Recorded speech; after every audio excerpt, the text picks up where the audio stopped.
Assalamualaikum warahmatullahi wabarakatuh. Selamat datang kembali. Namaku Rara. Bayangkan jika kamu sedang mengandung anak pertama yang sangat didambakan, namun di tengah malam yang dingin, suami yang kamu puja justru melempar surat cerai dan mengusirmu ke jalanan demi wanita lain yang lebih kaya. Hari itu, duniaku runtuh. Hatiku hancur berkeping-keping. Diinjak tanpa ampun oleh laki-laki yang pernah bersumpah atas nama Tuhan untuk melindungiku. Inilah kisahku, sebuah perjalanan panjang tentang pengorbanan dan pengkhianatan paling mematikan yang akan membuatmu sadar bahwa cinta buta bisa membawamu menuju neraka dunia yang tak terbayangkan. Namun sebelumnya bagi yang beragama Islam saya sarankan untuk menuliskan sholawat Nabi Muhammad agar kelak sholawat ini menjadi saksi untuk mendapat syafaat di akhirat. Like dan subscribe ke channel ini sangat membantu menambah wawasan dan membantu kami membuat cerita baru yang menghibur. Kisah yang menyayat hati ini bermula di sebuah kota kecil yang tenang. Tempat angin berhembus membawa aroma tanah basah, kota Kediri. Di kota inilah, aku menenun mimpi dan mengorbankan seluruh masa mudaku bersama laki-laki yang kupikir adalah pelabuhan terakhirku. Namanya Bima. Saat itu, kami hanyalah sepasang pengantin baru yang memulai segalanya benar-benar dari angka nol besar. Kami miskin, sangat miskin. Kami tidak punya kemewahan apapun. Kami hanya memiliki satu sama lain. Kami tinggal di sebuah kamar kos kumuh di kawasan Bandar Lor. Tidak jauh dari bantaran sungai Brantas yang airnya mengalir deras.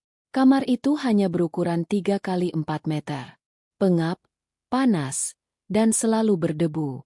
Tidak ada televisi, apalagi kasur pegas yang empuk. Kami hanya tidur beralaskan selembar tikar lipat plastik tipis dan kasur lantai yang busanya sudah kempes di bagian tengah. Setiap malam, jika hujan deras melanda kota Kediri, atap asbes kos kami selalu membocorkan air. Bima akan terbangun panik di tengah malam yang dingin, meraba-raba mencari baskom plastik tua untuk menampung tetesan air hujan agar tidak membasahi tempat kami tidur. Di saat menyedihkan itu, Bima selalu memelukku sangat erat dari belakang. Sambil menggigil kedinginan menembus celah jendela kayu yang rapuh, dia akan berbisik dengan suara bergetar. Rara, maafkan aku ya.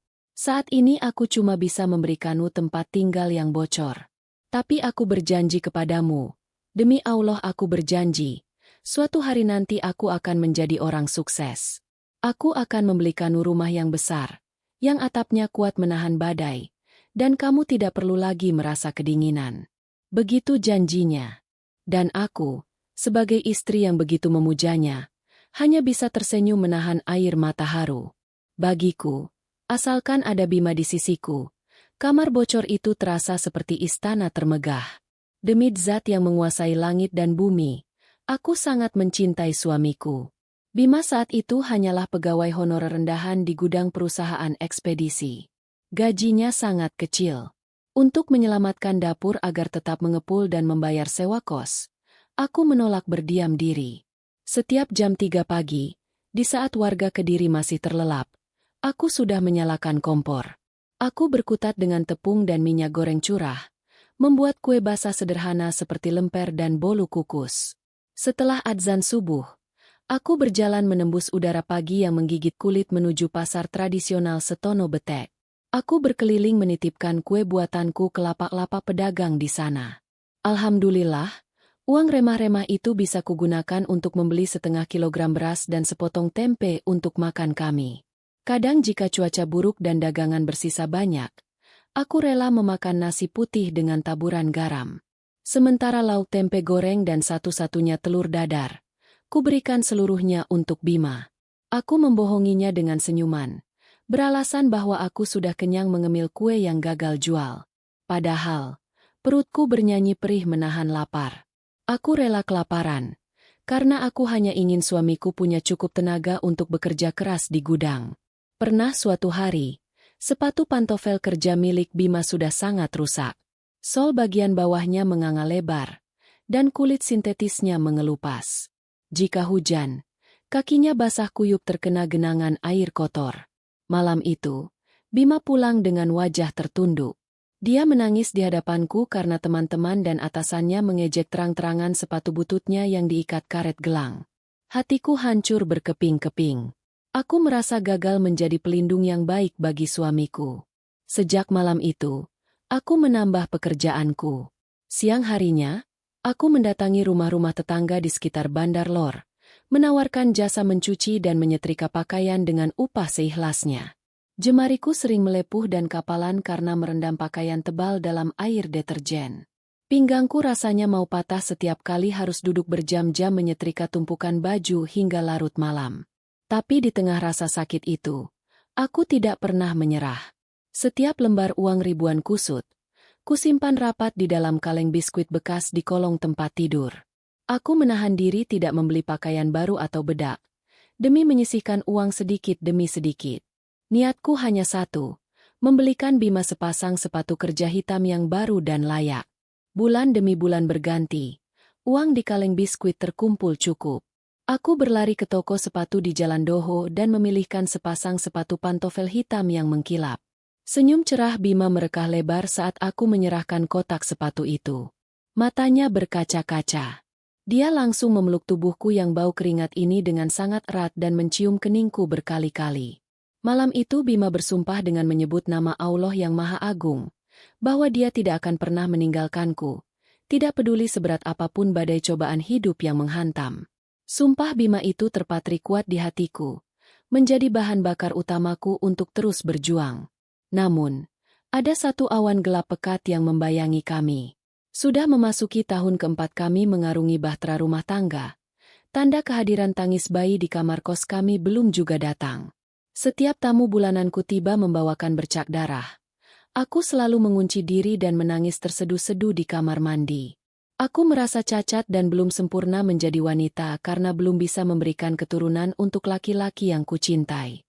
Ditambah lagi, omongan miring tetangga kos dan ibu-ibu penjual sayur terdengar sangat menyakitkan. Ada yang menyindirku terang-terangan sebagai wanita mandul pembawa sial. Perkataan mereka bagaikan sayatan sembilu berkarat yang merobek harga diriku sampai tidak bersisa. Di saat aku hancur dan nyaris gila, Bima selalu hadir sebagai penyelamat. Dia menggenggam tanganku yang kasar dan menatap mataku dengan lembut. Bima meyakinkanku tanpa lelah bahwa anak adalah titipan mutlak dari Allah. Tugas kita hanyalah berusaha dan bersabar menunggu waktu yang paling tepat.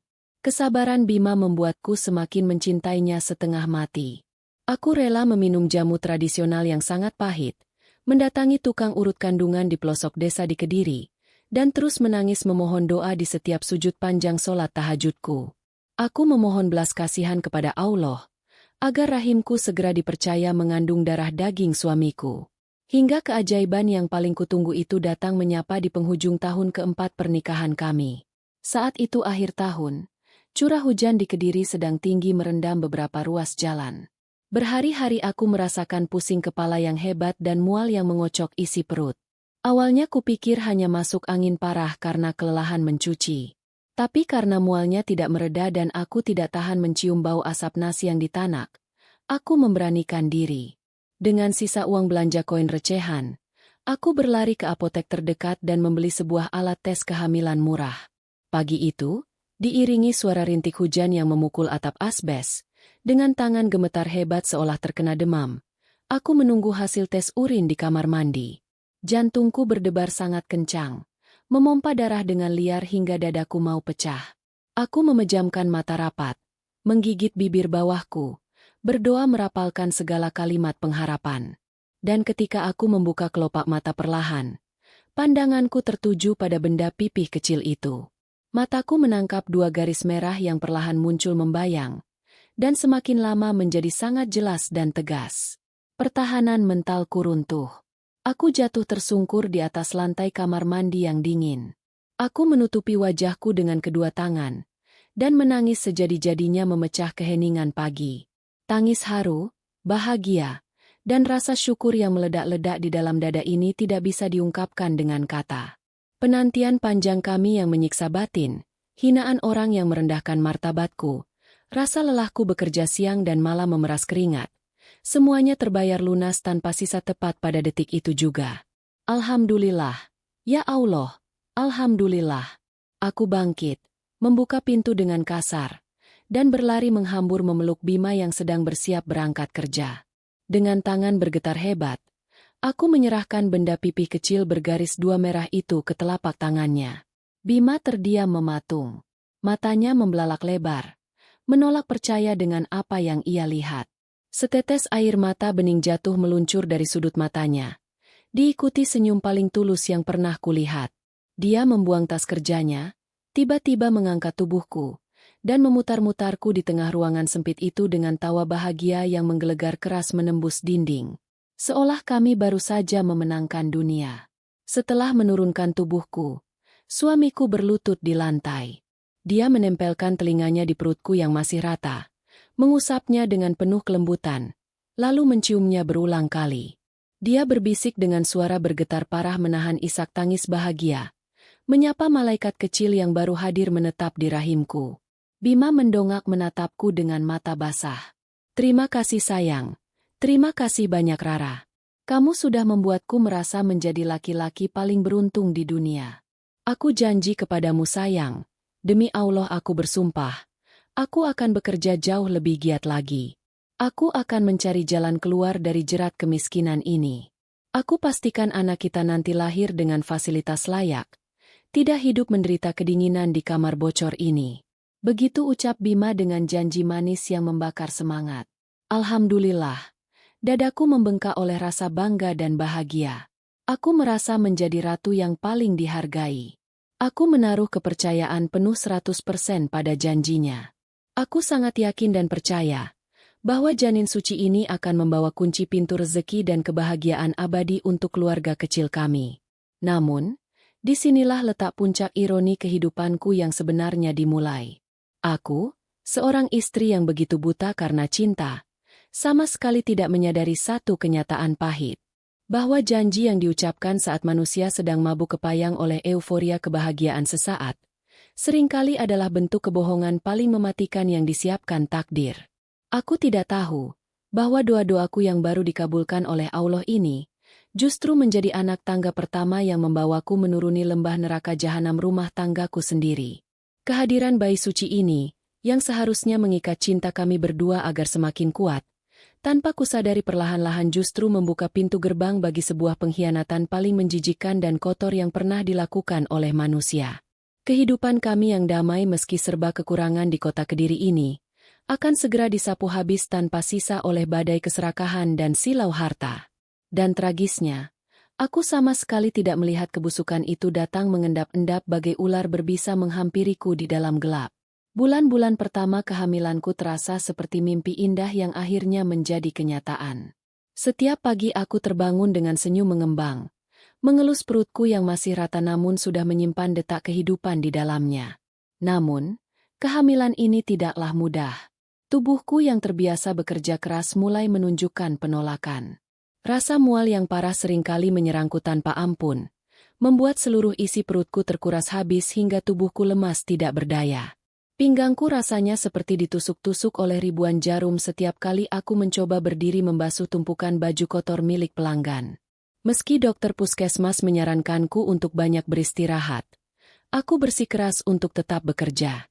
Aku masih menerima jasa cucian dan setrikaan dari ibu-ibu di sekitar perkampungan Bandar Lor. Niatku hanya satu, aku ingin menyisihkan uang recehan itu untuk membeli kain bedong, popok kain, dan baju bayi murah di pasar Setono Betek nanti. Aku tidak ingin membebani Bima. Suamiku sudah bekerja sangat keras memanggul barang di gudang dari pagi hingga sore hari. Aku ingin menjadi istri yang meringankan beban pundaknya, bukan menambah pikiran di saat kami sedang mempersiapkan kelahiran anak pertama kami. Alhamdulillah, setiap kali rasa lelah itu datang menghantam, aku hanya perlu mengingat wajah Bima dan membayangkan tawa bayi kami kelak. Maka seluruh rasa sakit di tubuhku seolah menguap begitu saja. Hingga suatu sore yang mendung di kota Kediri, sebuah kabar yang awalnya kuanggap sebagai mukjizat dari Allah datang mengetuk pintu kamar kos kami. Bima pulang dengan wajah yang sangat berseri-seri, langkahnya tegap, dan matanya berbinar-binar penuh kemenangan. Dia memelukku erat dan mencium keningku berkali-kali. Dia memberitahuku bahwa nasib buruk kami akhirnya berakhir. Bima baru saja diangkat menjadi asisten manajer di kantor cabang utama yang terletak di pusat kota, tidak jauh dari keramaian Jalan Hayam Wuruk. Gajinya naik berkali lipat secara drastis, lengkap dengan fasilitas tunjangan dan uang bensin. Saat mendengar kabar itu, aku langsung sujud syukur di atas lantai kos kami yang retak. Aku menangis terisak, berterima kasih kepada Allah karena telah mengabulkan doa-doa panjangku selama ini. Aku mengira badai penderitaan kami telah berlalu, namun ternyata, aku salah besar. Jabatan mentereng yang didapatkan Bima ternyata bukanlah murni karena prestasi atau kerja kerasnya di gudang. Ada campur tangan sosok wanita lain di balik meja kekuasaan itu. Namanya Siska. Dia adalah anak perempuan tunggal dari direktur utama perusahaan ekspedisi tempat suamiku bekerja. Siska adalah tipikal wanita karir yang sangat ambisius, terlahir dalam gelimang harta, sangat sombong, dan terbiasa mendapatkan apapun yang ia tunjuk dengan jarinya. Dan entah sejak kapan iblis mulai merasuki pikiran mereka, mata tajam Siska mulai mengincar suamiku, dan Bima dengan senang hati menyerahkan harga dirinya demi sebuah jabatan dan tumpukan uang. Perubahan sikap Bima terjadi sangat halus pada awalnya, namun perlahan-lahan menjadi siksaan mental yang menyembelih kewarasanku setiap hari. Bima mulai sering pulang larut malam menembus kabut malam kota Kediri. Alasannya selalu sama, ada lembur dadakan, rapat penting dengan klien besar di kafe mewah daerah Jalan Doho, atau meninjau persediaan barang di gudang pusat. Awalnya aku percaya sepenuh hati. Aku bahkan selalu bersabar membuatkannya teh hangat dan memijat kakinya setiap kali dia pulang dengan wajah kelelahan. Namun, suatu malam, saat usia kandunganku menginjak bulan kelima, Bima pulang pada jam 2 dini hari. Aku terbangun dan beringsut dari kasur lantai untuk menyambutnya. Saat aku mengambil jas kerja dari tangannya untuk digantung, penciumanku yang menjadi sangat sensitif karena bawaan hamil menangkap sebuah kejanggalan yang fatal. Aroma yang menempel di jas dan kemejanya bukanlah bau keringat, bau asap kendaraan, atau bau debu jalanan yang biasa menempel di tubuh pekerja keras, melainkan wangi parfum wanita. Wanginya sangat manis, elegan, semerbak, dan jelas berharga sangat mahal. Bau wangi yang sangat asing dan menusuk hidungku bagaikan sebilah pisau belati. Saat aku bertanya dengan lembut dari mana asal wangi itu, Bima tiba-tiba membentakku dengan mata melotot merah. Dia merampas jas itu dari tanganku dengan kasar. Dia menuduhku curiga tanpa alasan, menuduhku sebagai istri yang tidak tahu diuntung karena terlalu banyak menuntut dan bertanya kepada suami yang sudah banting tulang memeras keringat. Malam itu, untuk pertama kalinya sejak kami menikah, Bima memunggungiku saat tidur.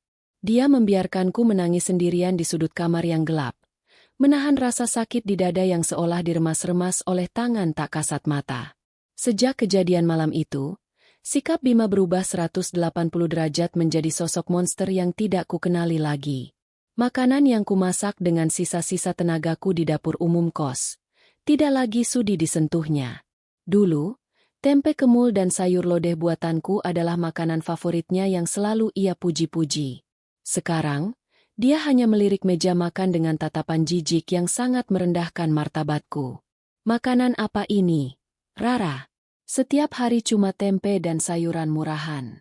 Aku ini asisten manajer sekarang. Lidahku sudah terbiasa makan makanan restoran. Berikan saja makanan rendahan ini untuk kucing jalanan. Begitu ucapnya dengan nada dingin yang mengiris-ngiris perasaanku. Hinaan demi hinaan mulai keluar dengan lancar dari mulut laki-laki yang dulu memujaku bagai ratu. Bima mulai mengomentari tubuhku secara fisik tanpa ampun. Kamu bisa tidak sih merawat diri sedikit saja? Rara, tubuhmu membengkak tidak karuan. Wajahmu kusam penuh flek hitam. Dan badanmu selalu bau minyak telon bercampur bau bawang merah. Rambutmu lepek. Istri teman-temanku semuanya cantik dan elegan. Masa istri seorang asisten manajer penampilannya gembel seperti pembantu rumah tangga begini? Bikin malu kalau aku bawa ke acara kantor. Kalimat itu meluncur tajam dari bibirnya. Menghujam langsung merobek jantungku sampai berdarah. Air mataku jatuh tidak tertahankan membasahi pipi. Hatiku hancur berkeping-keping berkali-kali lipat. Tubuhku membengkak karena aku sedang mengandung darah dagingnya. Mengandung buah hati yang dulu ia janjikan akan dijaga sepenuh jiwa raganya. Tanganku menjadi sangat kasar dan melepuh karena bertahun-tahun mencuci baju kotor orang lain demi membelikan sepasang sepatu pantofel baru untuknya. Tapi sekarang, saat dia sudah berdiri tegak di tempat yang terang dan mewah, Dia justru menatapku seolah-olah aku adalah kotoran sampah yang sangat menjijikkan dan harus disingkirkan. Aku berusaha memperbaiki diri demi mempertahankan keutuhan rumah tangga kami yang terancam karam. Dengan sisa uang simpananku yang tidak seberapa, aku pergi ke pasar Pahing membeli bedak dan lipstik murahan. Aku berdandan di depan cermin kecil yang retak, menyisir rambutku seindah mungkin untuk menyambut kepulangannya. Tapi saat dia membuka pintu dan melihatku berdiri di sana, dia justru tertawa sinis dan meremehkanku habis-habisan. Dia menyebut dandananku seperti badut murahan yang sedang mencari simpati. Malam itu duniaku runtuh lagi. Aku menghapus riasanku dengan cucuran air mata lebat, menyadari bahwa apapun yang kulakukan dan kukorbankan tidak akan pernah cukup lagi di matanya yang sudah silau oleh harta. Memasuki usia kandunganku yang ke-7 bulan, perutku sudah semakin membesar dan sangat berat. Kakiku bengkak-bengkak memerah karena retensi cairan hingga sangat sulit dan menyakitkan digunakan untuk berjalan. Aku sering kesulitan bernapas dan susah mencari posisi tidur yang nyaman di malam hari. Tulang punggungku nyeri bukan main rasanya mau putus. Namun di saat aku sangat membutuhkan perhatian, bantuan, dan belayan suamiku, Bima justru semakin menjauh tanpa belas kasihan.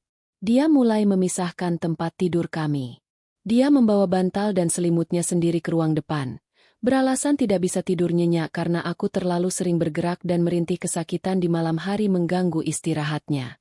Aku ditinggalkan menangis sendirian kedinginan di dalam kamar gelap, memeluk perutku yang sesekali ditendang kuat oleh bayiku dari dalam. Aku mengelus perutku sambil berbisik lirih menahan isak tangis.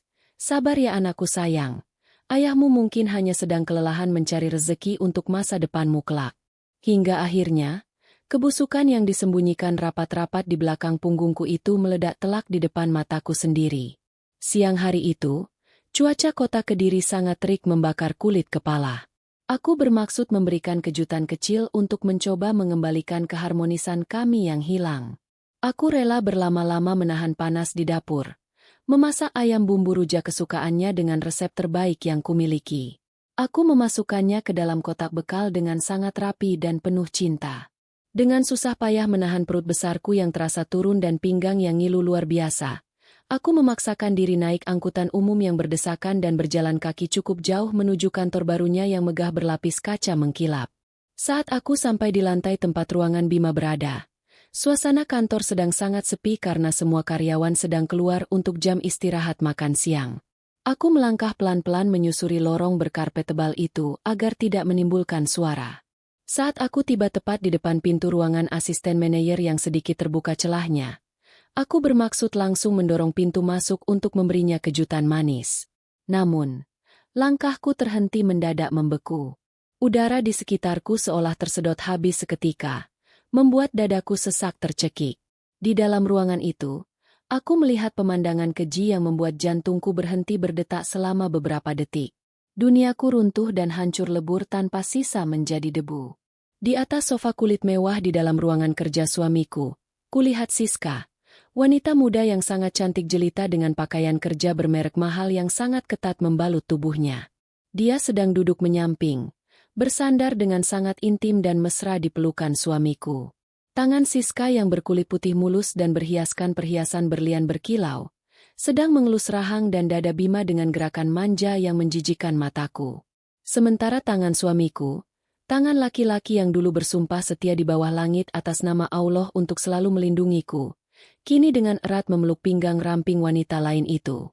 Dan kalimat percakapan yang keluar dari mulut wanita itu selanjutnya seketika menghancurkan seluruh sisa kewarasanku sebagai seorang istri yang setia. Sampai kapan kamu mau terus menunda perceraian ini? Mas Bima sayang. Papa sudah setuju untuk segera mengangkatmu menjadi direktur operasional bulan depan. Dan Papa juga akan memberikan 10% saham perusahaan untuk jaminan masa depan kita berdua. Syaratnya cuma satu dari Papa. Ceraikan istrimu yang kampungan dan melarat itu secepatnya. Aku tidak mau menikah dengan laki-laki yang statusnya masih terikat dengan wanita miskin yang cuma jadi parasit dan beban penarik mundur dalam hidupmu, ucap Siska dengan nada mendesak namun menggoda telinga laki-laki itu. Aku menahan napas sekuat tenaga hingga dadaku sakit bagai ditimpa batu besar. Tanganku gemetar sehebat-hebatnya memegang erat kotak bekal makan siang plastik itu. Aku menunggu dengan sisa-sisa harapan kecil yang masih menyala di dasar hatiku. Aku memohon dan berdoa kepada Allah dengan sangat putus asa di balik pintu itu. Memohon keajaiban agar suamiku marah mendengar hinaan lisan tersebut. Agar suamiku bangkit menepis tangan kotor Siska, menampar wajah sombong wanita perusak itu, dan dengan gagah berani membela kehormatanku serta membela darah dagingnya yang sedang kukandung susah payah ini. Namun, apa yang kudengar dari bibir laki-laki itu selanjutnya justru terasa seperti pedang malaikat maut yang mencabut nyawaku dengan paksa saat itu juga. Bima tersenyum sangat manis menatap mata Siska. Dia mengangkat tangan wanita itu, lalu mengecup punggung tangannya dengan penuh gairah dan kelembutan yang dulu hanya didedikasikan untuk milikku seorang. Kemudian suamiku menjawab dengan suara yang sangat tenang dan tanpa sedikit pun rasa bersalah bernada penyesalan. Sabar ya sayangku yang cantik. Aku sedang mencari waktu dan alasan yang paling tepat untuk membuangnya keluar dari rumah. Perceraian itu pasti terjadi dalam waktu dekat ini. Aku jamin. Aku sendiri juga sudah sangat muak dan bosan melihat wajahnya yang kusam dan tubuhnya yang bau rempah asap dapur setiap hari. Dia dan bayi cacat di dalam perutnya itu memang cuma beban masa laluku yang sangat memalukan karirku. Masa depanku, kekayaan yang kuimpikan, dan bahagiaku itu murni cuma ada pada dirimu seorang, Siska kesayanganku. Seketika seluruh tenagaku menguap habis ditarik dari pori-pori kulitku.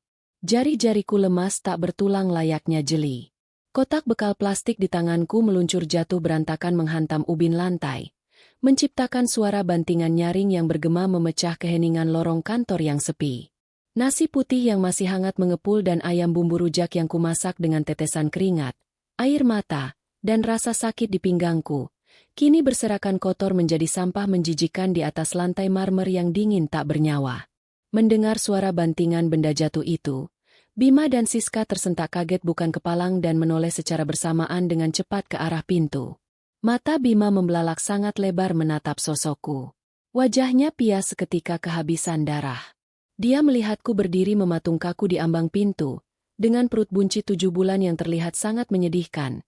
Pakaian daster murahan yang dilapisi jaket luntur kebesaran, dan air mata deras yang sudah membanjiri seluruh wajahku bagaikan air bah yang siap menenggelamkan dan menghancurkan seluruh dunia ini. Pecahan kotak plastik penahan bekal makan siang itu berserakan di atas lantai marmer, seolah menjadi cermin dari hatiku yang hancur berkeping-keping pada detik yang sama. Waktu seakan berhenti berdetak di lorong kantor yang dingin itu. Aku menatap lurus ke dalam mata laki-laki yang selama bertahun-tahun menjadi pusat duniaku. Mata Bima membelalak. Wajahnya pucat pasi seperti mayat kehabisan darah. Siska, wanita cantik yang masih berada di dalam pelukannya, menatapku dengan tatapan merendahkan.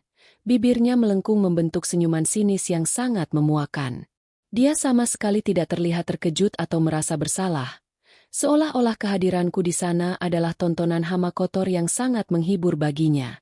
Aku menunggu. Dalam keheningan yang mencekik leherku itu, aku menunggu suamiku melepaskan pelukan menjijikan itu. Aku menunggu Bima berlari ke arahku, bersimpu di kakiku, dan memohon ampun dengan derai air mata atas pengkhianatan keji yang baru saja kudengar dengan kedua telingaku sendiri. Namun, harapan bodoh itu langsung dihancurkan hingga rata dengan tanah. Alih-alih merasa bersalah, raut wajah Bima perlahan berubah menjadi kaku dan sangat dingin. Sorot matanya menajam, penuh dengan kilatan amarah dan kebencian yang belum pernah kulihat seumur hidupku. Laki-laki itu menepis kasar sisa remah makanan yang memercik ke sepatunya, lalu melangkah maju mendekatiku dengan rahang mengeras. Bukannya pelukan maaf yang kudapat, telingaku justru ditusuk oleh desisan tajam yang keluar dari mulutnya. Untuk apa kamu datang kemari, Rara? Apakah kamu sengaja ingin mempermalukanku di depan calon direktur perusahaanku? Lihat penampilanmu. Kamu terlihat seperti gembel jalanan yang salah masuk gedung. Pergi dari sini sekarang juga sebelum aku memanggil petugas keamanan untuk menyeretmu keluar. Jangan pernah berani menginjakkan kakimu lagi di kantorku. Begitu ucapnya dengan suara tertahan namun penuh dengan bisa ular yang mematikan. Napasku tercekat di tenggorokan. Aku ingin menjerit. Aku ingin memaki-makinya. Aku ingin mencakar wajahnya yang tidak tahu malu itu. Tapi tubuhku benar-benar kaku tidak bisa digerakkan. Mulutku terkunci rapat oleh rasa sakit yang terlalu besar. Sebuah rasa sakit yang melampaui batas toleransi akal sehat manusia. Dengan air mata yang terus mengalir deras membanjiri daster lusuhku, aku menunduk menatap perut besarku. Aku mengelus perutku dengan tangan bergetar, lalu perlahan memundurkan langkah kakiku. Aku berbalik arah, dan mulai berlari sekuat tenaga yang kumiliki meninggalkan ruangan laknat itu. Aku berlari menyusuri tangga darurat, mengabaikan rasa ngilu luar biasa yang merobek-robek pinggang dan panggulku. Tubuhku yang berat karena usia kehamilan 7 bulan terguncang-guncang dengan keras setiap kali aku menuruni anak tangga. Perutku kram hebat, tapi aku tidak peduli. Aku hanya ingin pergi sejauh mungkin dari gedung itu, dari kenyataan bahwa hidupku baru saja dihancurkan oleh laki-laki yang paling kupercayai. Aku terus berlari menembus teriknya matahari siang kota Kediri, menyusuri trotoar jalan Hayamuruk yang padat dengan tatapan kosong. Orang-orang di pinggir jalan menatapku dengan pandangan iba dan aneh, melihat seorang ibu hamil besar menangis histeris dengan wajah berantakan dan pakaian basah oleh keringat serta air mata. Kakiku terus melangkah tanpa arah tujuan pasti, hingga aku tiba di tepi jembatan lama yang membelah aliran sungai Brantas. Aku bersandar di pagar besi jembatan yang panas berkarat, menatap derasnya arus air sungai yang berwarna kecoklatan di bawah sana. Pikiran gelap mulai merasuki otakku. Bisikan-bisikan jahat menyuruhku untuk melompat saja ke dalam pusaran air itu, mengakhiri semua penderitaan mental yang menyiksa ini, membawa serta bayi yang disebut sebagai beban memalukan oleh ayah kandungnya sendiri. Aku mengangkat sebelah kakiku, bersiap untuk mengakhiri semuanya. Namun, tepat pada detik yang sangat kritis itu, aku merasakan sebuah tendangan yang sangat kuat dari dalam perutku. Tendangan kecil itu terasa begitu nyata, menyentak kesadaranku yang hampir hilang. Aku menunduk, merengkuh perutku sambil menangis meraung-raung di pinggir jalan raya. Ya Allah, ampuni aku. Bayi ini tidak berdosa. Dia hanya memilikiku sekarang. Aku tidak boleh menyerah. Aku harus tetap hidup demi anakku, betapapun hancurnya duniaku saat ini. Alhamdulillah, tendangan kecil itu menyelamatkan nyawaku dari jerat keputusasaan yang fatal. Dengan langkah gontai dan tenaga yang sudah terkuras habis hingga ke titik minus, aku memaksakan diri kembali pulang ke kamar kos kumuh kami di daerah Bandar Lor. Setibanya di sana, aku langsung jatuh tersungkur di atas kasur lantai yang tipis. Aku menangis sampai suaraku habis dan tenggorokanku berdarah. Menjelang malam, langit kota Kediri mulai berubah menjadi sangat gelap gulita. Awan hitam tebal menggantung rendah, disusul oleh suara guruh yang menggelegar membelah angkasa. Hujan deras mulai turun dengan sangat beringas, menghantam atap asbes kos kami seolah ingin menghancurkannya. Hawa dingin merasuk menusuk tulang rusukku, tapi rasa dingin itu tidak ada apa-apanya dibandingkan dengan kebekuan di dalam hatiku. Dalam kegelapan kamar yang hanya diterangi cahaya kilat, aku duduk memeluk lututku. Di sudut hatiku yang paling bodoh, aku masih menaruh satu harapan kecil. Aku berharap Bima akan pulang dengan rasa penyesalan. Aku berharap dia menyadari kesalahannya, memelukku, dan mengatakan bahwa semua yang terjadi di kantor tadi hanyalah mimpi buruk sesaat. Bahwa dia akan memilihku dan anak kami, melepaskan ambisi gilanya demi keluarga kecil yang dulu ia bangun dengan keringat dan air mata bersamaku. Aku menunggu dan terus menunggu, menatap pintu kayu yang rapuh itu dengan mata yang sudah membengkak parah. Tepat pada jam 11 malam, di tengah amukan badai hujan yang mengguyur kota Kediri, suara langkah kaki berat terdengar mendekat. Pintu kamar didorong dengan sangat kasar dari luar hingga menabrak dinding dan engselnya hampir lepas. Bima berdiri di ambang pintu. Pakaiannya basah kuyup terkena tampias hujan. Wajahnya sangat merah, dan napasnya memburu. Dia menatapku yang sedang duduk gemetar di sudut ruangan dengan pandangan penuh rasa jijik yang tidak ditutupi lagi. Bukan kata maaf yang keluar dari mulutnya, melainkan sebuah lemparan keras tepat ke arah wajahku. Beberapa lembar kertas putih tebal melayang di udara dan jatuh berserakan di atas pangkuanku. Aku menunduk dengan tangan gemetar parah, mengambil salah satu kertas itu dan membaca deretan kalimat yang tertulis di sana dengan bantuan cahaya lampu jalan yang masuk dari celah jendela. Jantungku serasa ditikam oleh ribuan pedang beracun. Itu adalah surat gugatan cerai. Tanda tangannya sudah tertera jelas di bagian bawah kertas itu. Tanda tangani surat itu sekarang juga Rara. Suara Bima menggelegar mengalahkan suara guntur di luar sana. Jangan membuang-buang waktuku lagi. Mulai detik ini, malam ini juga, talak sudah jatuh untukmu. Kamu bukan istriku lagi. Aku sudah muak melihat wajahmu. Aku muak dengan kemiskinan yang selalu menempel pada dirimu. Kamu dan anak cacat di dalam perutmu itu cuma jangkar berkarat yang akan menenggelamkan masa depanku. Siska adalah masa depanku. Dia wanita terhormat yang kaya raya, bukan perempuan rendahan dan kucel seperti kamu. Aku jatuh bersimpuh di atas lantai yang dingin, memeluk kedua kaki laki-laki yang dulu sangat kucintai itu. Aku menangis melolong memohon belas kasihan, mengesampingkan seluruh sisa harga diriku sebagai manusia. Mas Bima, aku mohon, tolong jangan buang aku, Mas. Aku istrimu. Aku sedang mengandung darah dagingmu sendiri. Ingat janji kita dulu, Mas. Ingat saat kamu menangis karena sepatumu rusak dan aku mencuci baju siang malam untuk membelikanmu sepatu baru. Aku mohon demi Allah, Mas. Kasihanilah anak kita. Jangan biarkan dia lahir tanpa ayah. Aku rela kamu tidak mencintaiku lagi.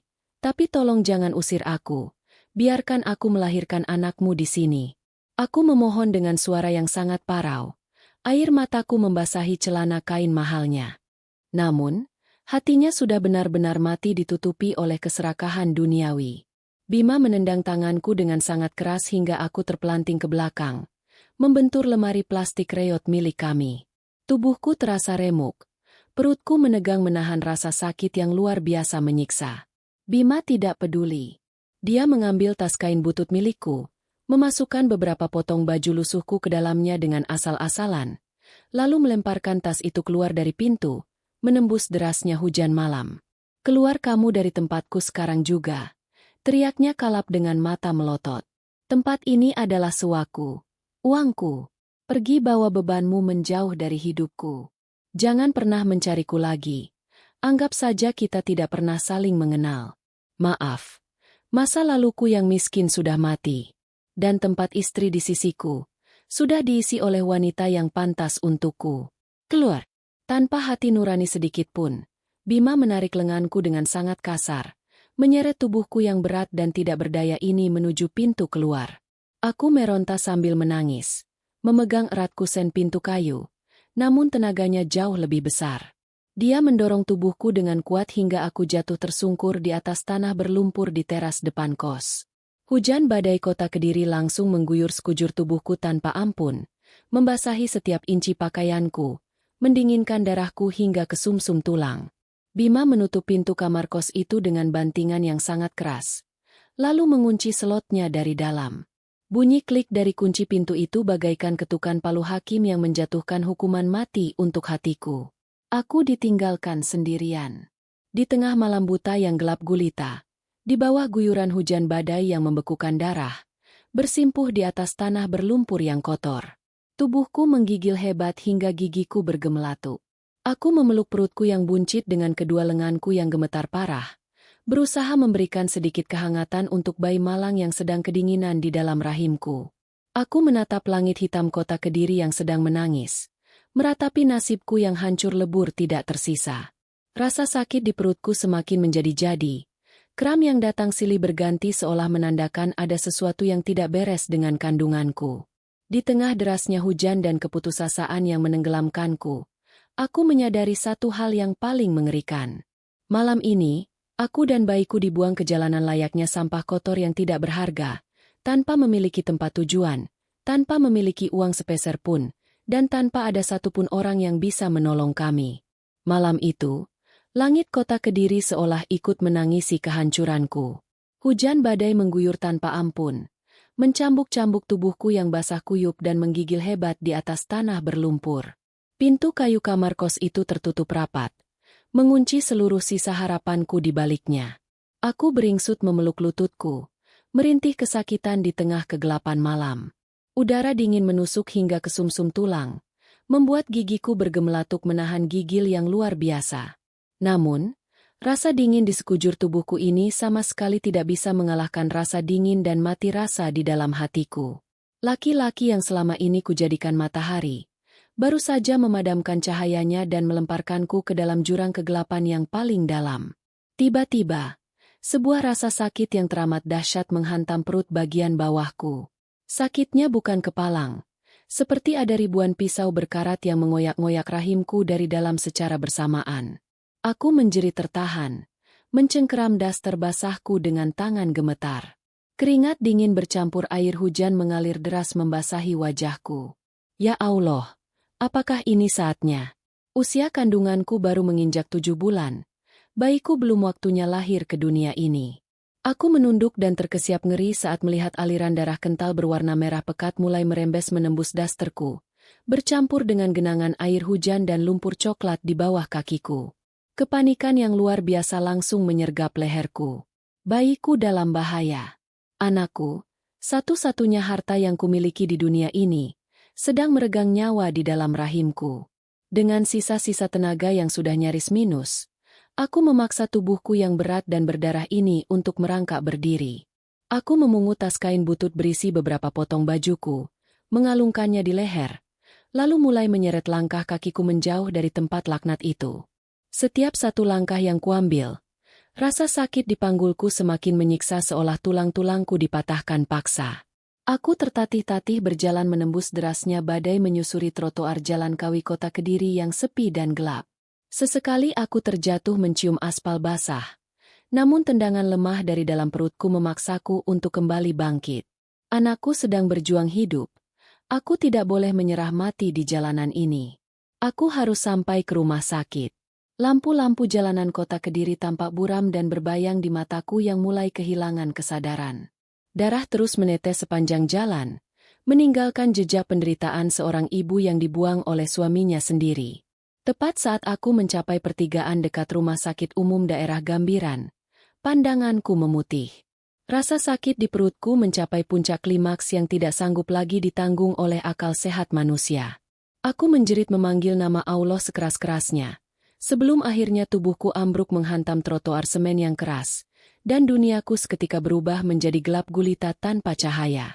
Entah berapa lama aku tenggelam dalam lautan ketidaksadaran itu. Saat kelopak mataku perlahan terbuka dengan sangat berat, hal pertama yang mencium indera penciumanku adalah aroma obat-obatan antiseptik yang sangat tajam. Pandanganku yang kabur perlahan-lahan mulai fokus.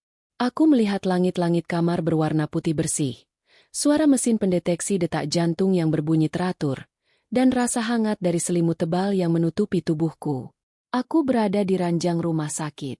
Ingatanku langsung kembali pada malam hujan badai itu. Aku meraba perutku dengan panik. Kempis. Perutku sudah rata. Jantungku serasa copot membayangkan kemungkinan terburuk. Rara, syukurlah kamu sudah sadar. Sebuah suara bariton laki-laki yang sangat lembut dan tenang memecah keheningan ruangan. Aku menoleh dengan cepat ke arah sumber suara.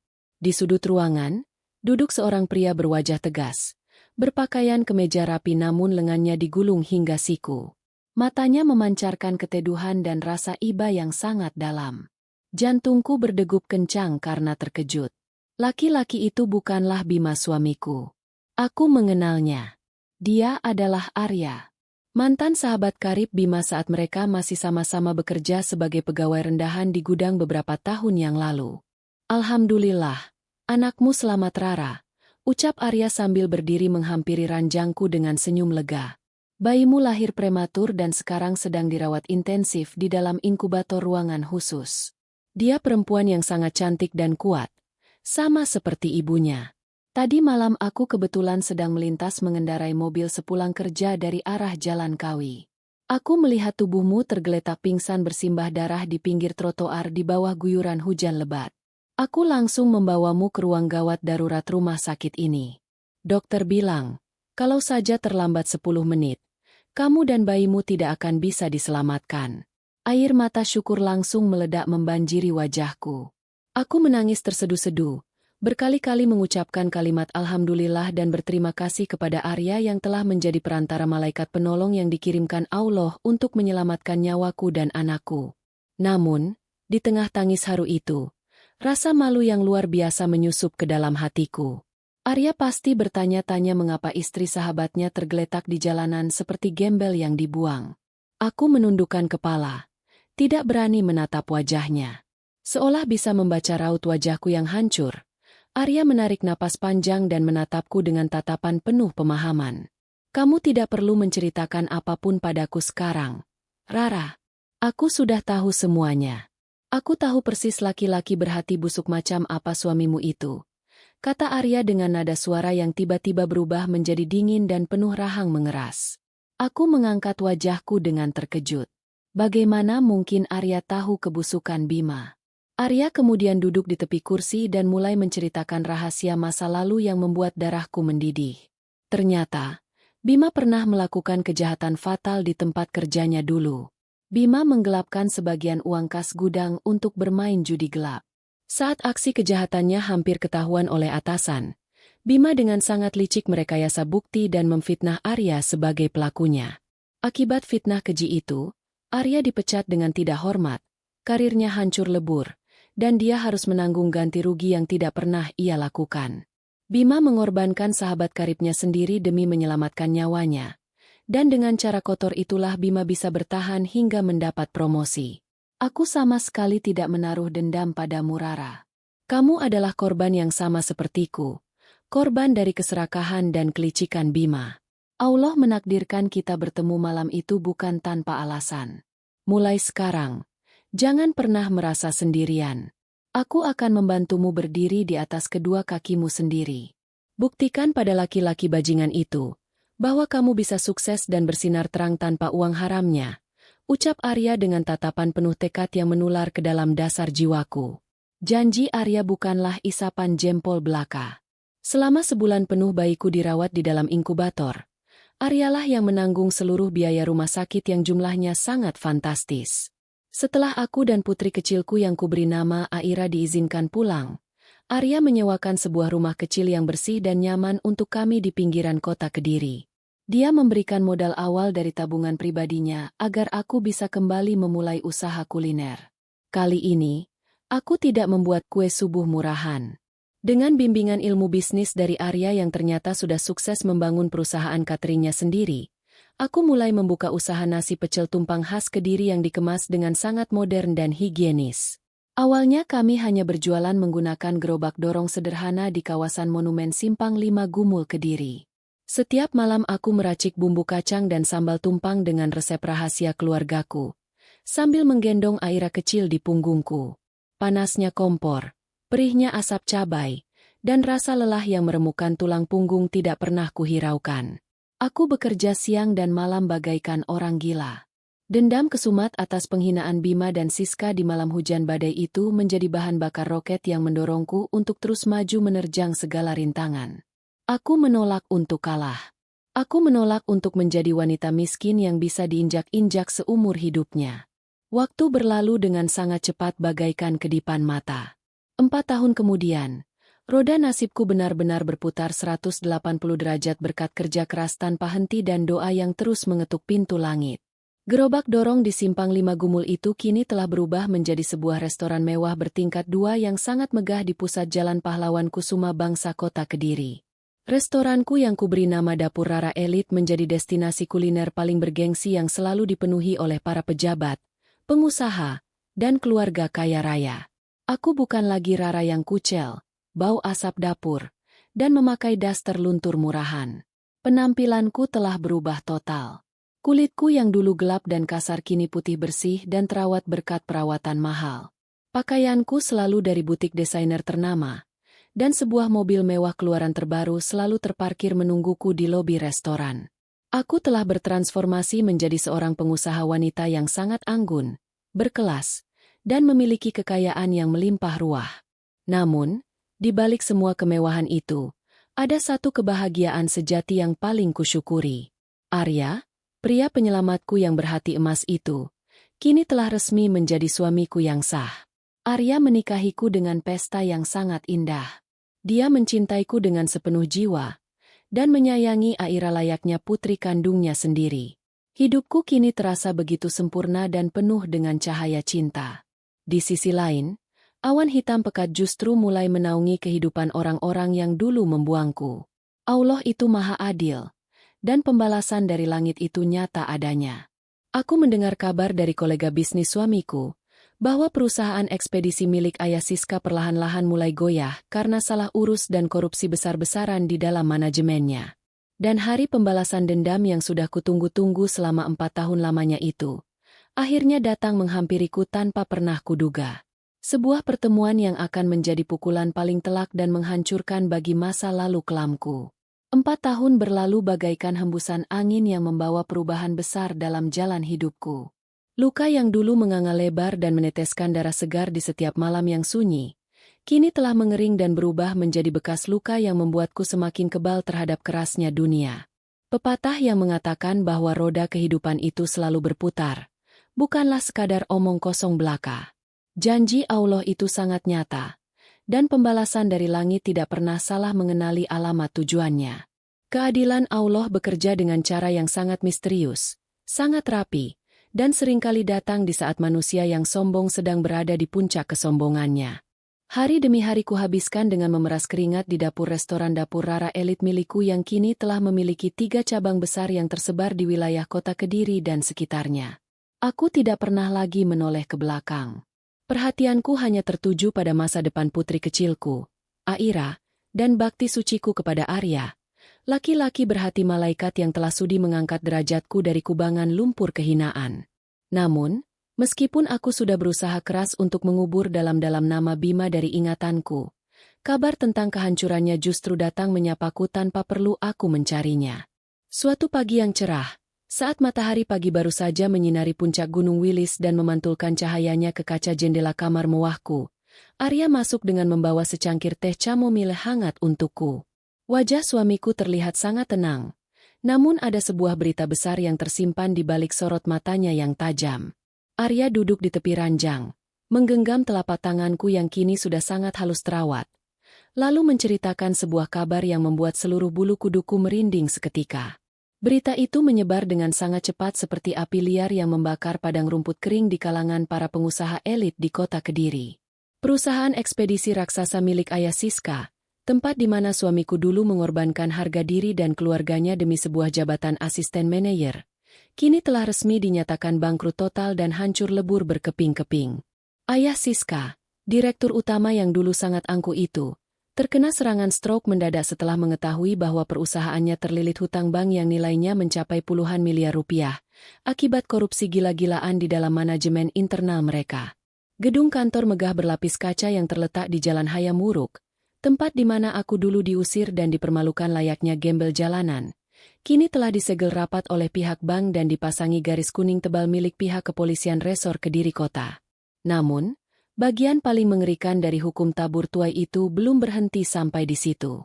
Siska, wanita cantik beraura iblis yang dulu dengan sangat bangga merebut suamiku dan menyebutku sebagai beban masa lalu yang kampungan, menunjukkan wujud aslinya saat badai kebangkrutan itu menghantam keluarganya. Siska yang terlahir hidup bergelimang harta dan tidak pernah merasakan hidup melarat sedetik pun, menolak mentah-mentah untuk ikut menderita bersama Bima. Di saat Bima sedang mati-matian berurusan dengan para penagih hutang yang beringas, Siska justru diam-diam menguras sisa uang di rekening tabungan bersama mereka. Wanita itu menjual seluruh perhiasan berliannya, lalu melarikan diri ke kota Surabaya bersama seorang pengusaha tua hidung belang yang jauh lebih kaya, meninggalkan Bima sendirian tenggelam di lautan hutang yang tidak akan sanggup ia bayar seumur hidupnya. Nasib Bima hancur berkeping-keping dalam waktu semalam. Laki-laki yang dulu mabuk kepayang oleh jabatan dan wangi parfum mahal itu, kini dijatuhkan ke dasar jurang yang paling gelap tanpa ampun. Mobil mewah keluaran terbaru miliknya ditarik paksa oleh pihak perusahaan pembiayaan di tengah keramaian jalan raya. Rumah mewah bernuansa Mediterania yang ia tempati bersama Siska di kawasan perumahan elit Ngronggo, dieksekusi paksa oleh pengadilan negeri. Aku mendengar dari beberapa mantan tetanggaku, bahwa Bima diseret keluar dari rumah itu oleh para penagih hutang dengan pakaian compang-camping, persis seperti ketika dia menyeretku keluar menembus hujan badai malam di kamar kos Bandar Lor 4 tahun yang lalu. Seluruh relasi bisnis dan teman-teman kantornya yang dulu menjilatnya, kini berbalik meludahinya dan memblokir nomor teleponnya. Bima mencoba melamar pekerjaan di berbagai pabrik besar di wilayah Ngadilui, hingga ke pabrik rokok raksasa di Kediri. Namun tidak ada satupun perusahaan yang mau menerima laki-laki dengan catatan kriminal penggelapan dana dan skandal kebangkrutan. Namanya telah masuk ke dalam daftar hitam. Laki-laki yang dulu membuang darah dagingnya sendiri demi mengejar kekayaan duniawi itu, kini telah resmi menjadi seorang pengangguran gembel yang luntang-lantung tidak jelas arah tujuannya di jalanan kota Kediri. Dia tidur berpindah-pindah dari satu teras ruko yang tutup di Jalan Doho ke halte bus stasiun Kediri, menahan lapar dan dinginnya angin malam sendirian. Di saat perutnya bernyanyi perih karena kelaparan, aku sangat yakin, dia pasti teringat pada hangatnya nasi putih dan lauk tempe goreng buatanku yang dulu selalu ia hina dan ia buang ke tempat sampah. Mendengar semua runtutan malapetaka yang menimpa Bima, aku terdiam membisu di atas ranjang.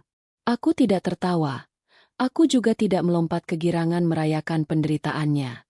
Hati nuraniku hanya merasakan kekosongan yang sangat hampa, sekaligus kekaguman yang luar biasa pada kebesaran Allah. Aku menatap pantulan wajahku di cermin besar di hadapanku. Aku melihat sosok Rara yang sama sekali berbeda. Wajahku kini bersinar cerah, kulitku putih bersih, rambutku tertata sangat rapi dan wangi. Aku mengenakan gaun sutra buatan perancang busana terkenal yang harganya setara dengan biaya hidupku selama setahun di masa lalu. Aku telah menjadi ratu di kerajaanku sendiri. Alhamdulillah. Rasa syukurku tidak putus-putusnya mengalir membasahi relung hatiku. Hari ini adalah hari yang sangat penting dan bersejarah bagi bisnis catering keluargaku.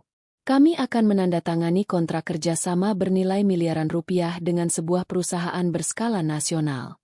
Acara penandatanganan kontrak dan makan siang mewah itu akan diselenggarakan di sebuah ruangan eksklusif di Grand Surya Hotel, salah satu hotel bintang 4 paling bergengsi yang terletak tepat di jantung Jalan Doho Kota Kediri. Aku merias wajahku dengan riasan bernuansa elegan dan tajam, menyematkan anting-anting berlian pemberian Arya, dan mengambil tas tangan bermerek mahal dari dalam lemari kacaku. Hari ini, aku akan melangkah dengan kepala tegak. Menjelang siang, mobil Eropa mewah berwarna hitam mengkilat yang dikemudikan oleh sopir pribadi kami mulai membelah kepadatan lalu lintas kota Kediri. Aku duduk di kursi penumpang bagian belakang, memangku putri kecilku Aira yang terlihat sangat menggemaskan dengan gaun pesta berwarna merah muda, sementara Arya duduk di sampingku sambil terus menggenggam tanganku dengan protektif. Sepanjang perjalanan, aku menatap keluar jendela kaca mobil yang gelap. Kami melewati jalan-jalan yang dulu sering kulewati dengan berjalan kaki sambil menangis menahan perihnya hinaan orang. Kenangan pahit itu kembali berkelebat, namun kini tidak lagi menyakitkan, melainkan menjadi saksi bisu atas kemenanganku melawan takdir yang kejam.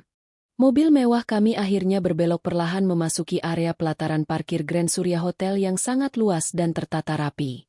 Air mancur di tengah taman kecil melompat-lompat memantulkan cahaya matahari siang yang terik. Saat mobil kami berhenti tepat di depan lobi utama hotel yang berlapis karpet merah, beberapa petugas valet dengan seragam rapi segera berlari mendekat dengan sikap sangat hormat untuk membukakan pintu mobil kami. Namun, tepat sebelum petugas itu menyentuh gagang pintu mobilku, sebuah keributan kecil yang memekakan telinga tiba-tiba pecah di area samping lobi, tidak jauh dari tempat mobil kami berhenti. Aku mengerutkan kening, menoleh ke arah sumber suara melalui kaca jendela mobil yang perlahan mulai diturunkan oleh suamiku. Di sana, kulihat seorang laki-laki berpenampilan sangat lusuh, kotor, dan berbau menyengat sedang bersitegang dengan manajer keamanan hotel. Laki-laki itu mengenakan kemeja pudar yang ukurannya kebesaran, celana kain yang ujungnya robek-robek berlumuran debu jalanan, dan sepasang sandal jepit putus yang diikat dengan tali rafia kusam. Rambutnya gondrong tidak terurus, dipenuhi debu dan terlihat sangat lepek. "Tolonglah Pak, saya mohon dengan sangat. Jadikan saya petugas kebersihan penyapu jalanan di luar hotel ini juga tidak apa-apa Pak. Saya mau membersihkan toilet kotor sekalipun saya mau Pak. Saya sudah 3 hari penuh tidak makan nasi sama sekali. Tolong saya Pak. Saya butuh uang untuk makan hari ini." Suara serak dan parau dari laki-laki pengemis pekerjaan itu terdengar sangat memelas, mengemis belas kasihan sambil menangkupkan kedua tangannya di depan dada, membungkuk-bungkuk menyembah manajer keamanan hotel yang menatapnya dengan pandangan jijik. Manajer keamanan itu mendengus kasar, lalu mendorong bahu laki-laki lusuh itu dengan cukup keras. "Sudah saya bilang dari kemarin, hotel kami tidak menerima gembel sembarangan yang tidak punya identitas jelas.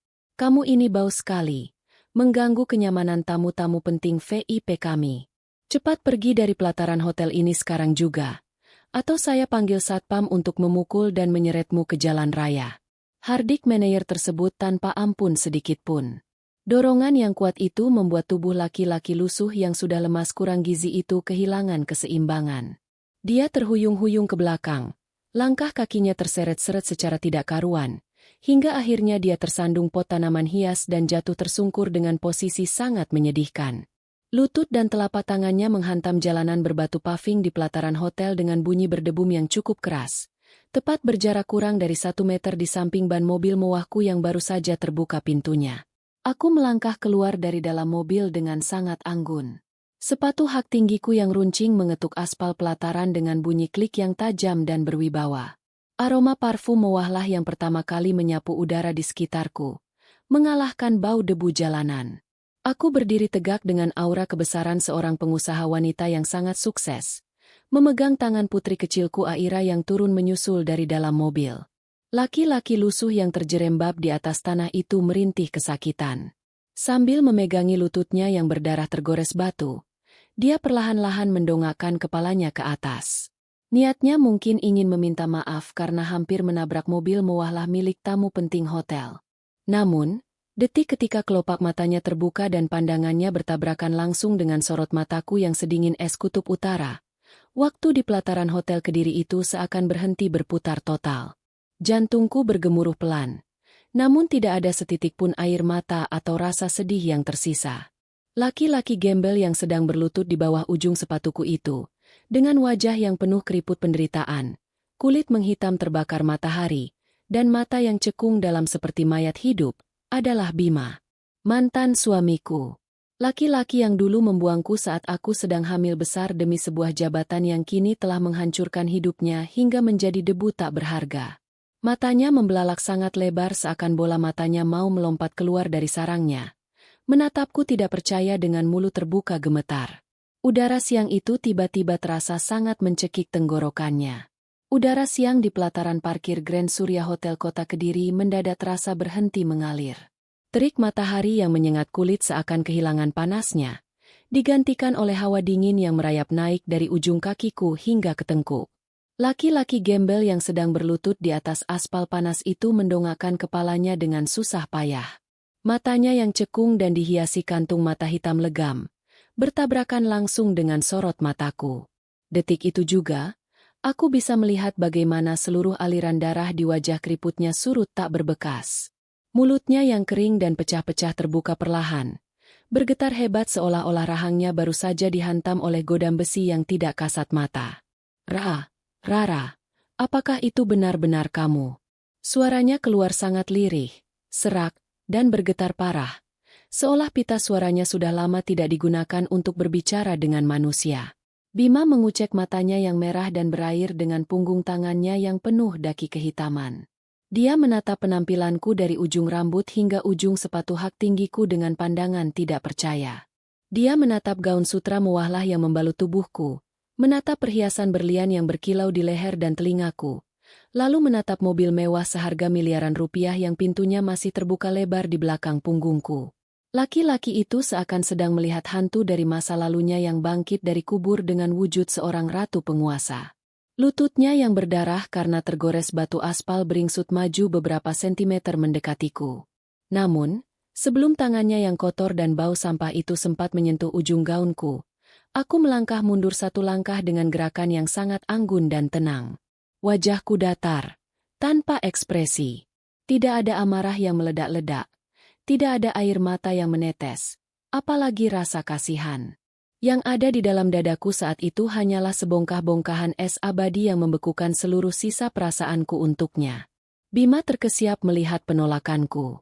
Pandangannya kemudian beralih ke arah tangan kananku yang sedang menggenggam erat jemari mungil seorang anak perempuan yang sangat cantik. Aira, putri kecilku yang mengenakan gaun merah muda berenda, menatap Bima dengan pandangan takut dan jijik. Aira menyembunyikan separuh wajahnya di balik tubuhku, menjauh dari bau menyengat yang menguar dari tubuh laki-laki asing di depannya. Mata Bima membelalak semakin lebar. Air mata kotor mulai menetes membasahi pipinya yang cekung saat dia menyadari siapa anak kecil itu. Anak itu. Apakah itu anakku Rara? Apakah dia bayi yang dulu? Air mata Bima seketika tumpah menderas. Dia menangis terseduh-seduh, meraung di tengah pelataran hotel berbintang yang megah itu. Sama sekali tidak mempedulikan tatapan aneh dari petugas keamanan dan para tamu hotel yang mulai berkerumun menonton kami. Bima menjatuhkan kedua telapak tangannya ke atas aspal, bersujud di bawah ujung sepatuku bagaikan seorang budak hina yang sedang mengemis nyawa kepada algojonya. Rara, aku mohon ampun Rara. Aku menyesal. Aku benar-benar sangat menyesal. Ya Allah, hukumanku sudah terlalu berat Rara. Bima meratap memukul-mukul dadanya sendiri yang terbalut kemeja lusuh kebesaran. Siska mengkhianatiku. Dia membawa kabur semua uangku dan meninggalkanku saat perusahaannya hancur. Aku dijebak Rara. Aku ditipu oleh wanita iblis itu. Aku kehilangan segalanya. Aku kehilangan rumah, mobil, pekerjaan, dan harga diriku. Aku hidup di jalanan seperti anjing kurap selama berbulan-bulan. Aku kelaparan Rara. Aku kedinginan setiap malam. Tolong ampuni aku Rara. Tolong tarik aku dari neraka ini. Bima terus meracau. Suaranya melolong membelah hiruk-pikuk jalan Doho yang sibuk. Tolong beri aku kesempatan kedua Rara. Lihatlah dirimu sekarang. Kamu sudah sangat kaya raya dan sukses. Kamu punya segalanya. Tolong terima aku kembali menjadi suamimu Rara. Mari kita bangun kembali keluarga kecil kita yang dulu.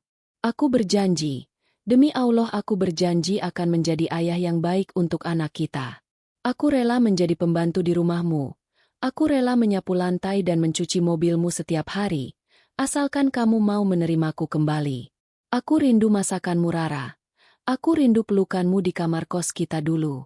Mendengar rentetan kata-kata manis yang keluar dari mulut berbau busuk itu, rasa mual yang luar biasa langsung menyerang ulu hatiku.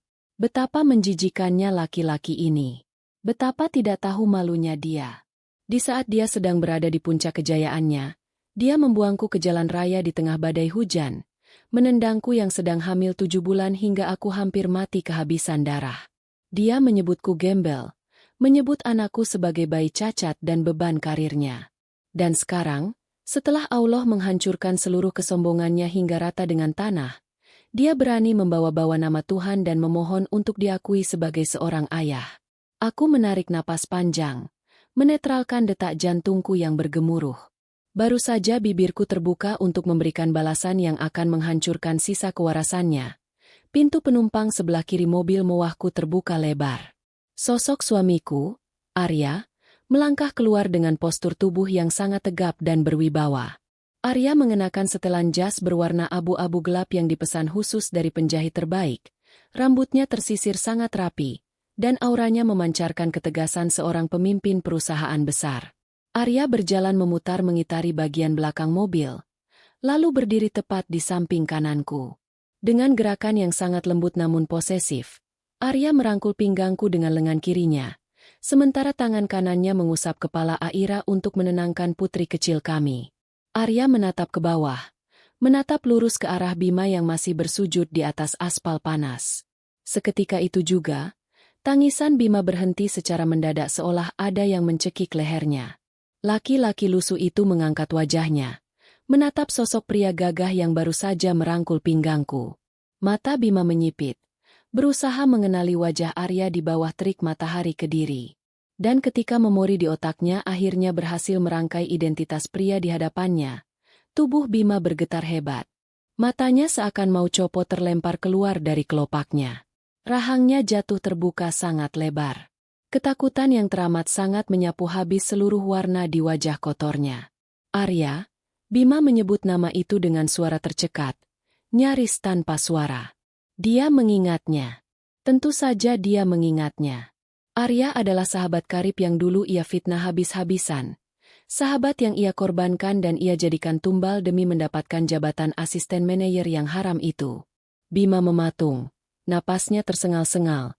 Tidak sanggup mempercayai kenyataan paling mengerikan yang sedang dihadapinya saat ini. Karma tidak hanya memukulnya satu kali, melainkan memukulnya bertubi-tubi dari segala arah, hingga tidak ada ruang tersisa untuknya bernapas. Arya menatap Bima dengan pandangan sangat dingin, namun bibirnya menyunggingkan sebuah senyuman tipis yang menyiratkan kemenangan telak. Senyuman yang mengatakan bahwa penderitaan Bima saat ini adalah mahakarya terbaik dari keadilan Tuhan. Arya mempererat rangkulannya di pinggangku, menunjukkan kepada dunia dan kepada laki-laki pecundang di bawah kami, bahwa aku adalah ratu yang sangat dihormati dan dilindunginya. Aku kembali menatap Bima. Kali ini, tidak ada lagi jejak rasa sakit masa lalu di dalam dadaku. Alhamdulillah, hatiku telah sepenuhnya merdeka dari bayang-bayang kelam laki-laki brengsek ini. Aku menatap mata Bima yang memohon dengan sangat putus asa, menunggu keputusanku. Aku merendahkan nada suaraku, membuat setiap suku kata yang keluar dari bibirku terdengar sangat tajam, mematikan, dan membekas abadi di dalam gendang telinganya. Kamu minta kembali. Aku tertawa pelan, sebuah tawa dingin yang sama sekali tidak menyentuh mataku. Kamu sangat lucu, Bima. Kamu bilang kamu hidup di jalanan seperti anjing kurap. Coba kamu ingat-ingat lagi. Siapa yang dulu menendang istrimu yang sedang hamil besar keluar kamar di tengah hujan badai dan menyuruhnya tidur di trotoar? Kamu membuang darah dagingmu sendiri seperti membuang sampah. Bima menangis terisak-isak, memukul-mukul aspal hingga tangannya berdarah. Maafkan aku, Rara. Ampuni aku. Aku menggelengkan kepalaku dengan sangat pelan, menatapnya dengan pandangan paling merendahkan yang bisa kuberikan. Maaf, Bima.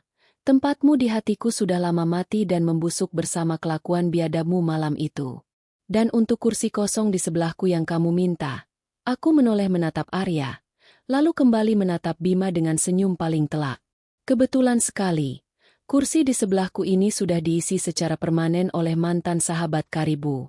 Laki-laki terhormat yang dulu kau hancurkan hidupnya demi keserakahanmu, kini adalah suami yang sangat mencintaiku, dan ayah yang sangat memanjakan anak yang kau buang.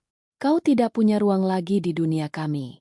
Hiduplah dengan penyesalanmu itu sampai mati. Kalimat pamungkas yang baru saja keluar dari bibirku itu seakan menjadi palu godam raksasa yang menghantam ubun-ubun Bima. Tubuh laki-laki lusuh yang bersimpuh di atas aspal panas pelataran Grand Surya Hotel itu langsung mengejang kaku. Bola matanya yang kuning dan keruh menatap kosong ke arah ujung sepatu hak tinggiku. Dia berhenti menangis. Napasnya berhenti berhembus selama beberapa detik, seolah-olah rohnya baru saja dicabut paksa dari dalam raganya oleh malaikat maut. Mulutnya terbuka memamerkan deretan gigi yang kotor dan rusak, namun tidak ada satupun suara yang mampu meluncur melewati tenggorokannya yang sudah mengering.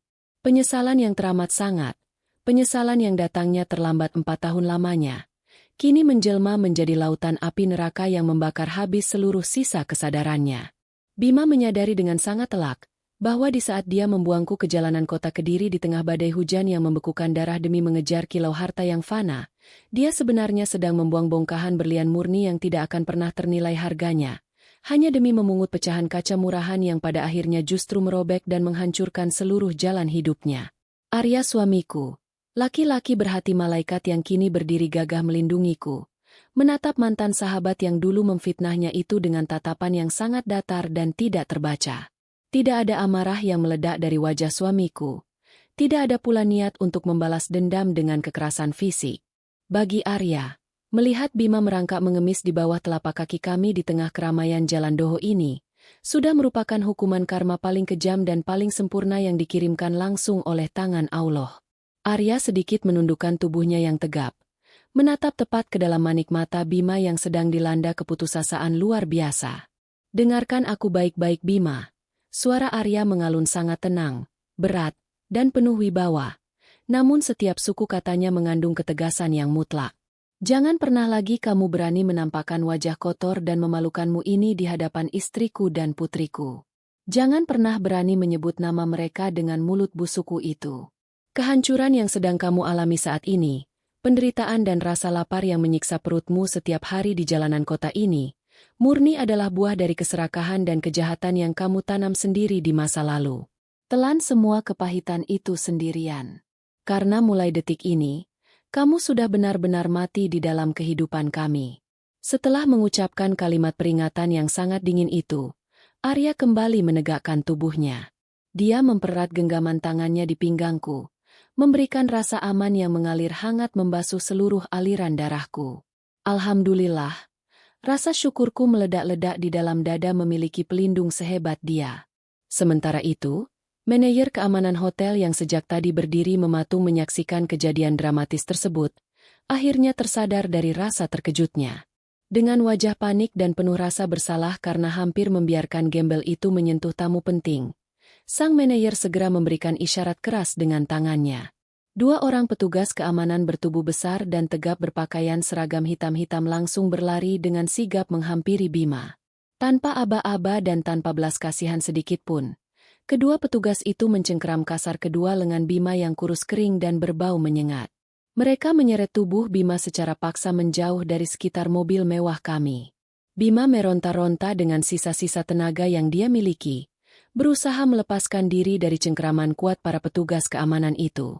Kedua kakinya yang telanjang dan berdarah terseret-seret di atas jalanan paving pelataran hotel, meninggalkan jejak keputusasaan yang sangat menyedihkan. Rara, tolong aku Rara. Jangan tinggalkan aku lagi Rara. Aku istrimu. Maksudku aku suamimu Rara. Aira, itu anakku. Biarkan aku memeluk anakku sebentar saja. Tolong Rara, beri aku satu kesempatan lagi. Aku tidak mau mati kelaparan di jalanan Rara, teriak Bima sekencang-kencangnya. Suaranya yang serak dan parau melolong putus asa, bergema memantul-mantul di dinding kaca gedung Grand Surya Hotel, membelah hiruk-pikuk suara kendaraan bermotor yang berlalu lalang di Jalan Doho Kota Kediri yang sedang terik-teriknya. Orang-orang yang melintas berhenti melangkah, menatap jijik ke arah laki-laki lusuh yang terus meneriakkan namaku sambil diseret paksa menuju pintu gerbang keluar hotel. Namun, aku sama sekali tidak menoleh ke belakang. Aku tidak memberikan satupun lirikan mata untuk melihat kehancurannya yang terakhir kali. Hati nuraniku sudah tertutup rapat, digembok oleh rasa sakit masa lalu yang kini telah menjelma menjadi perisai baja yang tidak tertembus.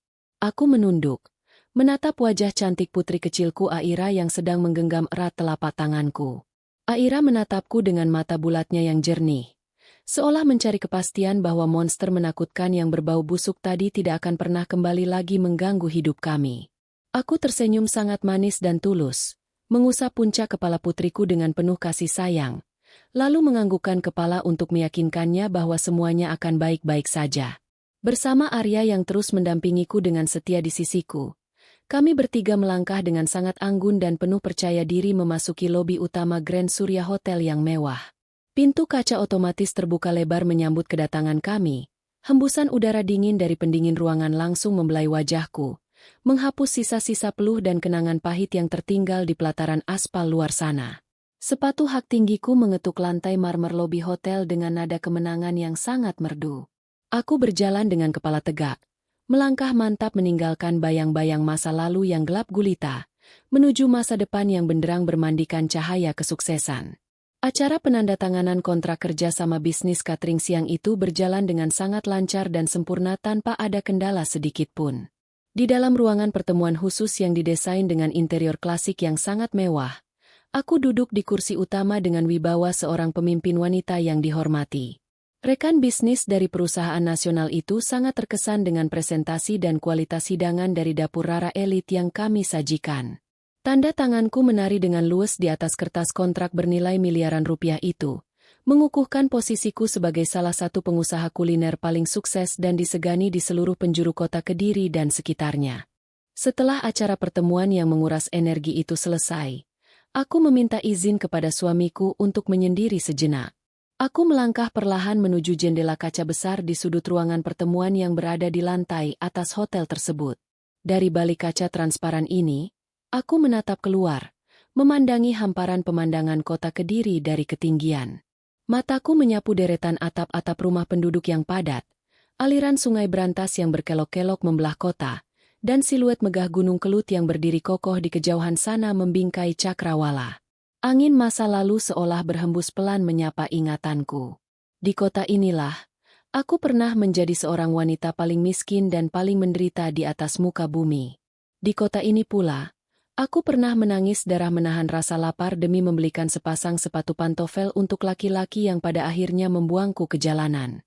Tanganku yang dulu kasar, melepuh, dan kapalan karena mencuci baju tumpukan tetangga di malam yang dingin, kini berhiaskan cincin berlian mahal dan baru saja menandatangani kontrak miliaran rupiah. Tubuhku yang dulu dihina bengkak, kucel, dan bau asap dapur. Kini dibalut oleh sutra termahal dan aroma parfum elegan yang memikat setiap orang yang berpapasan denganku. Semua rasa sakit yang nyaris membunuhku malam itu, semua hinaan keji yang mencabik-cabik harga diriku hingga tidak bersisa, dan semua pengorbanan yang tidak dihargai, ternyata adalah cara Allah menempaku menjadi sebilah pedang baja yang sangat kuat. Aku tidak pernah menyesali apapun yang telah terjadi dalam lembaran hidupku. Kehancuran yang diberikan oleh Bima di masa lalu justru menjadi pondasi paling kokoh bagiku untuk membangun istana kemenanganku yang sekarang. Dendam itu sudah terbalas lunas secara tunai tanpa aku harus mengotori tanganku sendiri. Keadilan sudah ditegakkan di bawah kolong langit ini dengan cara yang paling adil dan elegan. Aku menarik napas panjang, mengisi paru-paruku dengan udara kemenangan yang terasa sangat melegakan dada. Aku memejamkan mata sejenak, membisikkan rasa syukur yang tidak terhingga kehadirat pencipta alam semesta. Alhamdulillah, badai panjang yang menakutkan itu telah benar-benar berlalu. Aku membuka mataku kembali, berbalik arah membelakangi jendela kaca, dan melangkah dengan senyum paling bahagia menyusul Arya dan Aira yang sedang menungguku dengan penuh cinta. Inilah akhir dari air mata penderitaanku, dan awal dari kebahagiaan sejati yang akan abadi selamanya.